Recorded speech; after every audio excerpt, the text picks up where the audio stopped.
Hello, howdy, and welcome. I'm Catherine, the Aerogarden Homesteader. Today I am wrapping up the winter garden and giving more of an overview of how I felt everything did and if I met my initial goals. In case you don't remember or didn't watch those first few videos, which are kind of bad, my goals with this winter garden had been to get semi-regular salads with some fixings and to be able to make a little salsa. So did I meet those goals?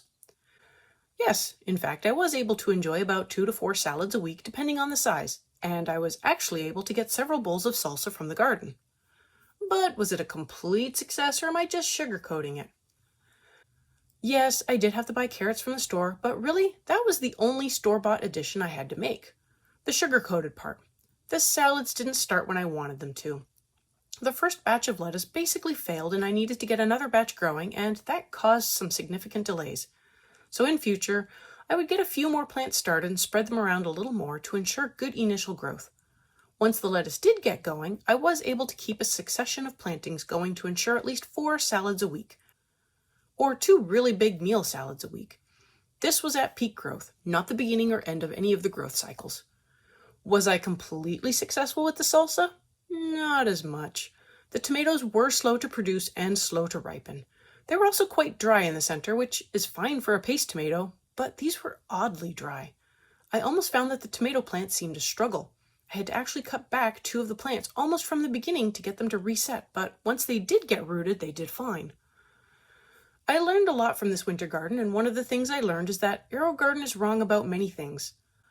I knew there was a learning curve to using these systems because I had been using them for a little while. I knew not to put in too many seeds or overcrowd the unit. I had enough experience, or so I thought, to know that leafy and herby things require less food, and heavy feeders like broccoli and pepper require full-strength feedings. But what I didn't realize was that there might be no maximum food level. Just because Aerogarden says to add in X ml of food doesn't mean that is the law. So I learned, eventually, to add more food, cautiously so as not to burn the plants, and this really benefited the peppers, the kale, and the tomatoes once I did it. I also feel that the broccoli, celery, and cucumber could have benefited from extra food as well, but some of those wrapped up before I had a chance to see the benefit.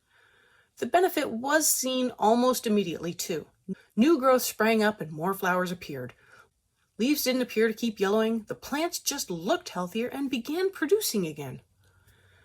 And for the less glamorous side, I had fungus gnats before I started any Aerogardens, but I noticed they seemed to be drawn to the leafy bushy plants, like the cilantro and the parsley.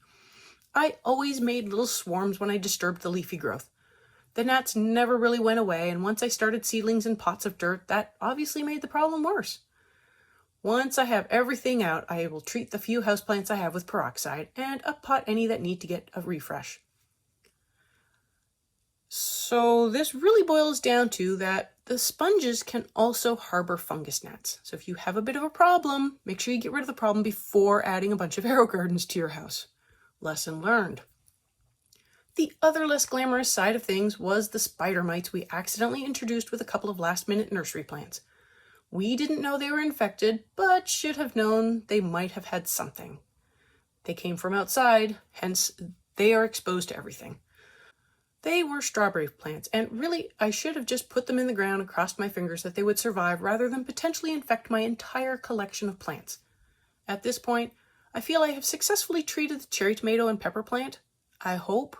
They could, in theory, still be harboring some, so I will always have doubts about that, but the few houseplants I have also seem to be unaffected, but every Aerogarden plant was suspect and had to go.